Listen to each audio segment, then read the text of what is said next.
Assalamualaikum and good day. Now I will continue with another tutorial for dynamic categorizations of Cmos inverter. So this is actually the usual schematic of our design of CMOS inverter. However, I made some changes because this is considered only for dynamic categorization. So we must make sure the connection is right. Okay, only for dynamic categorizations. Then before I continue with the simulation, let me discuss or explain in this tutorial. We will try to construct a schematic of CMOS inverter for dynamic categorizations, meaning that consider the load capacitance of 25 picofarad. Okay, use V1 as the supply voltage or source. V on means the high voltage or VDD is equivalent to 2.5 volt. T on is the total on time. Okay, period means total time of single pulse or clock cycle. Transient simulation time, set it as 80 microseconds. As you can see on the schematic, it's setting as 80 microseconds. So the rest, if you click here, you must fill up these sections or the empty space. So the initial time is 0. Initial value is 0 volt. And V on mean the V high is 2.5 volt. The delay is set to 0. It's depend on you. If you want to set 1 microsecond delay, it's fine. So you can see the difference. So let me change to 1 microsecond delay. Here 0. And then here the rest time I set to 1 microsecond, 1 microsecond, 20 microseconds for the on time, and the clock cycle is 40 microseconds. So the total clock cycle will be 2.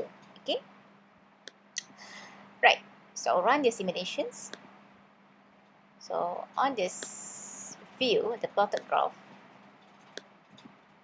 you can add the pin. Okay, so we're having 2 pin. One you can set it as a V out, V in, and the second one you can set to plot the V out. Right, so you can see it's acting like a CMOS inverter because once V in is 0, V out is become V in is 1, V out is become 0. So we have 2 clock cycle here because we start with this initial value, then it's rising edge, and then falling edge, and now for the off time, getting back to on time for 2 clock cycle. Here we already there. Then what I want to do here, I want to show you another categorizations. When you have this plotted graph, you also can check the categorizations of V out versus V in. Okay, if I expand this figure, I just only look at one dedicated signal. That's fine. Alright, so we will look at here. Oops, here. Alright, so can you see here? This is the difference. Why it's not enlarged? So better look at that. Right, I tried to minimize the legends. I set it to 3 volt instead. Alright, and the bottom part is fine.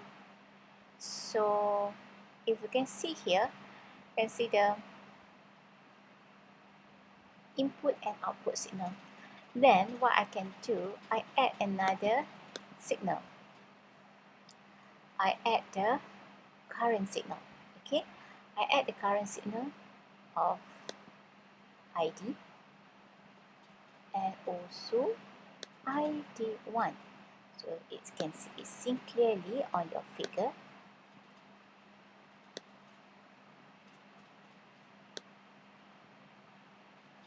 Okay, the red color if you see this color, I try to remove this issue.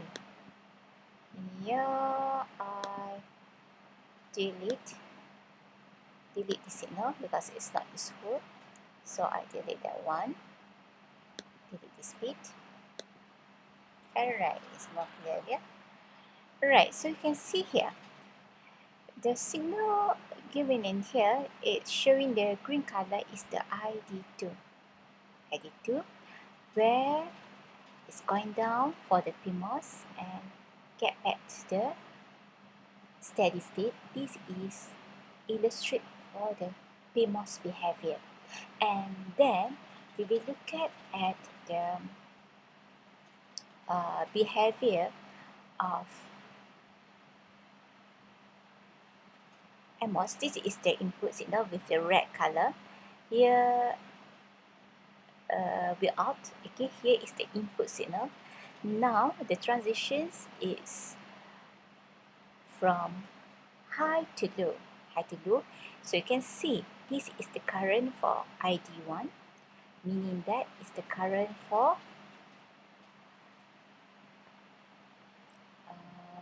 Cmos. Okay, and the purple color is the green color is representing the Cmos DC current. So if we look at the schematic, okay, right now we set the value of Cmos to be 12 microseconds, okay, then here we set it as 4 microseconds, so the ratio is 3, yeah, 3 to 1.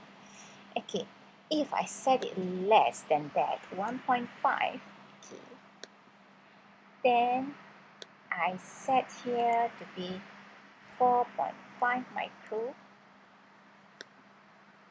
So run the simulation so you can see another difference, okay,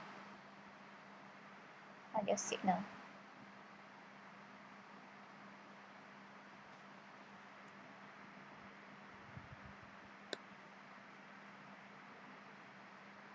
Actually, if you look at that small dedicated value, okay,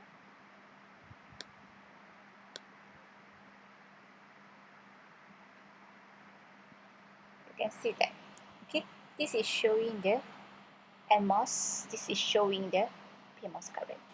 So hopefully you can work out on your assignments, because I can't disclose you with too many information because it is assignment, as I can provide you on how you can do the simulations of CMOS inverter for dynamic behavior.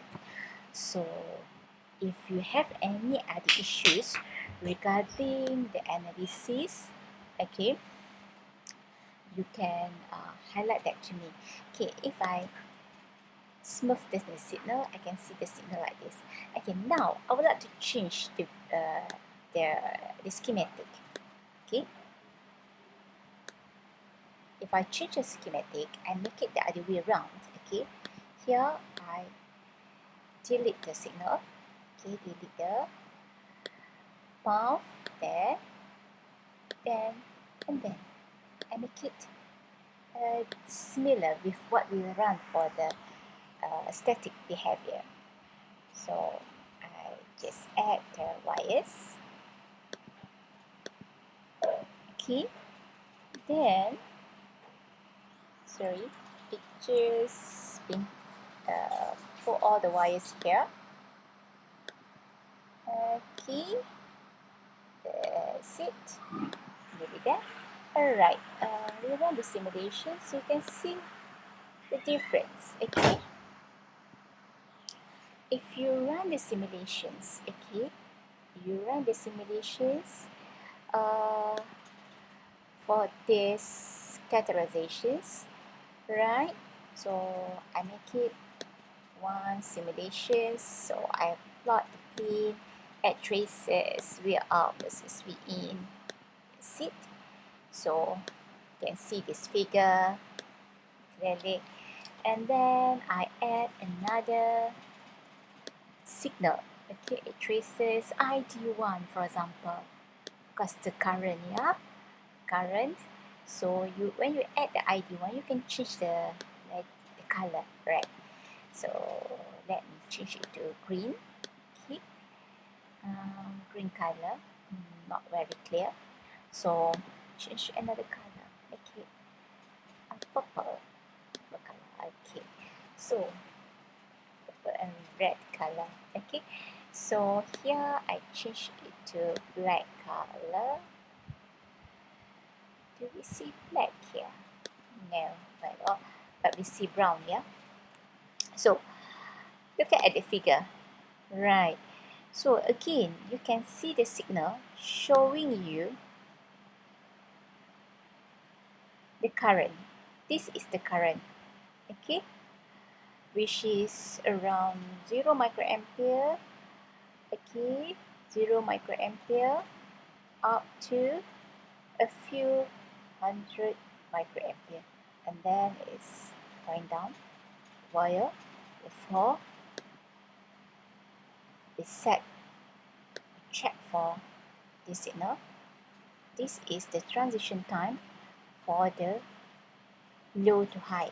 Okay, for the low to high, can you see the current is smaller compared to um, low to high transition time. From high to low transition time. So high to low transition time, it's consumed. It generates more current compared to low to high output. So how about if we add another trace of ID2? Okay. So can you see here? We have another color with the red color. This is the transitions from high. The input is high. The output, the input's going to low, and the output's now slowly going to high. Right. So if we see here, the signal of the red color is representing the current on M2.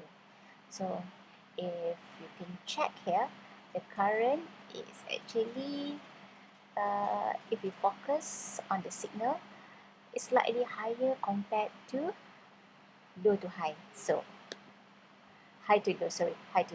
So now we have high to low, then we have low to high. Okay,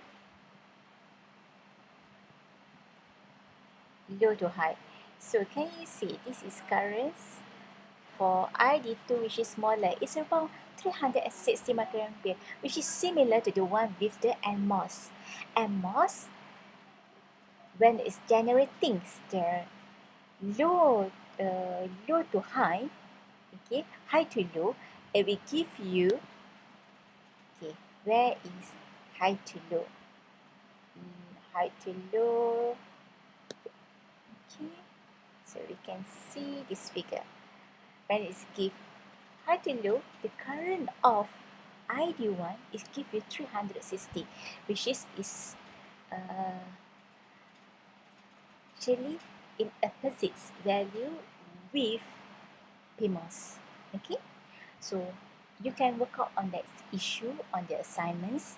So in your assignments, I want you to make a fully justifications. So you will base on your study, and you will if you have a references, then you add the references. This may help you as an engineer to justify your answers as long as it's consider or actually verify the theory. Okay, so that's all. Thank you. Stay safe. Bye.